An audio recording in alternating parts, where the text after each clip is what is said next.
Well, hey everyone. I'm coming back with a quick part two of why I tell my story, and I want to talk about very briefly as I tell my story or how I tell my story.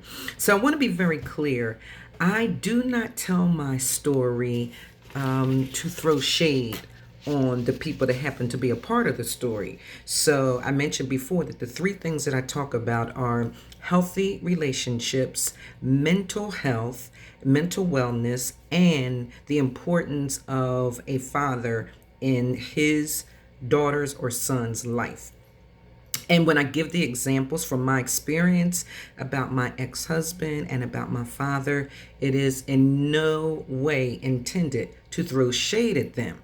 It is to tell my story within those relationships and within those experiences, and how God enlightened me, how God rescued me, how God gave me a whole lot of clarity around that. So I just want to be clear about that because it makes people uncomfortable sometimes, particularly your family and your friends. Or their family and friends, when you tell your story that is interwoven with other people's stories. There is one person in particular that tells her story, Joyce Myers. She's the evangelist.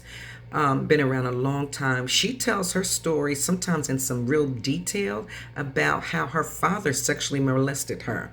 And how her mother didn't rescue her. And if she can tell those stories over and over again about how she was sexually molested by her dad, surely we can tell our stories. And again, there's freedom and deliverance to other people that come from those of us that tell our stories.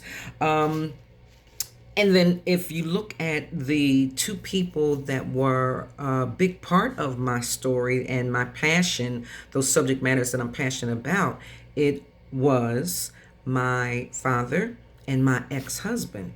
And that's tied directly into the importance of a father in his child's life, both male and female. Because when fathers are missing physically, emotionally, spiritually, psychologically, when they could be abusive, they could be neglectful, wherever there has not been a healthy, stable, nurturing, protecting life prepared for that child with that dad and mothers too. But my part of the story happens to be about dad because plenty of people have issues, from moms and different things, but I'm specifically talking about dads.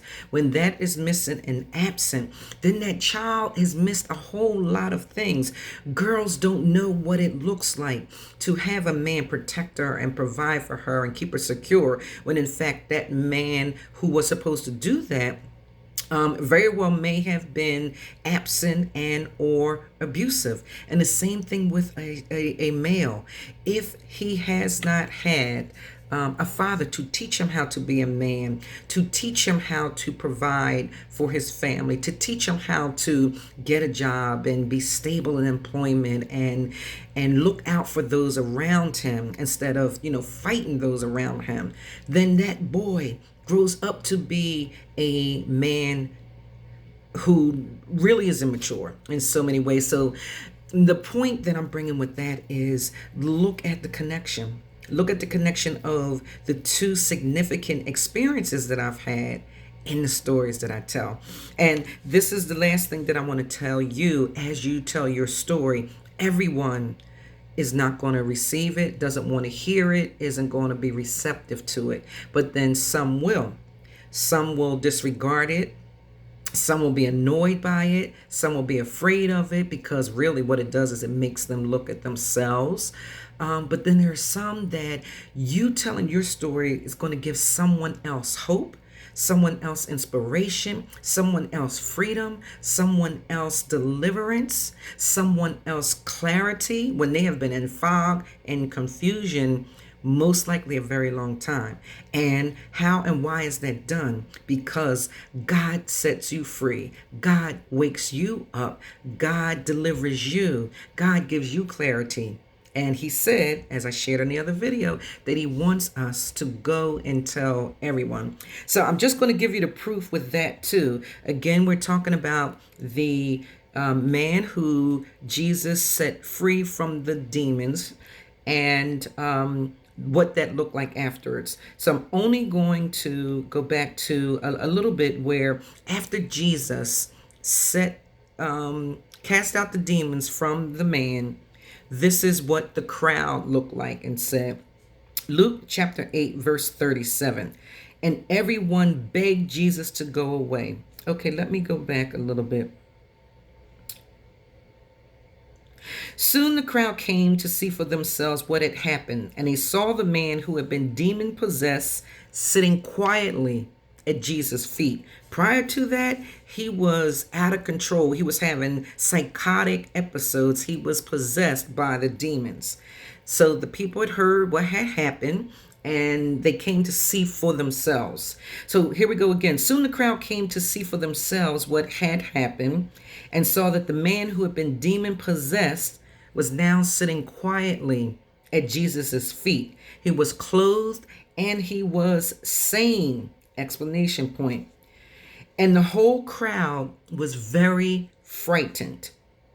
Those who had seen it happen told how the demon-possessed man had now been healed, and everyone begged Jesus to go away and leave them alone because a great wave of fear had swept over them. So Jesus returned to the boat and left, and he crossed to the other side of the lake. Now the man who had been demon-possessed begged to go with Jesus, but Jesus said no.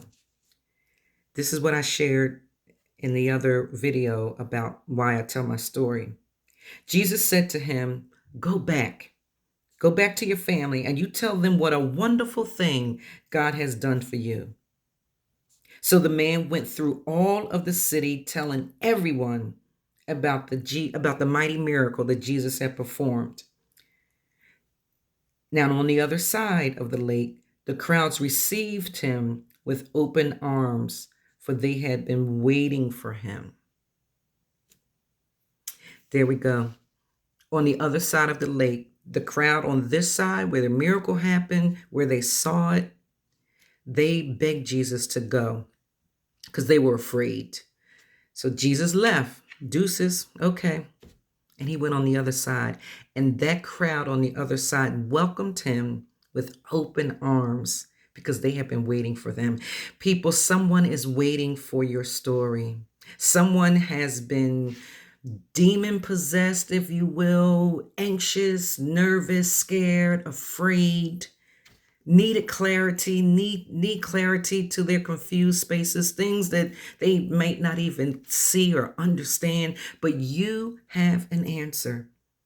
You have a story to tell because of what God has done in you, for you, through you, and he wants you to go tell that story. Never mind the ones that don't want to hear it. You go on the other side and you tell that story because there are people there waiting for you with open arms and they need you. I'm a chick with a message. It is my purpose and my passion to enlighten, to encourage, and to empower you. I think out loud and I process out loud. And yes, I do speak in the light to those things that you cry about in the dark. Be blessed.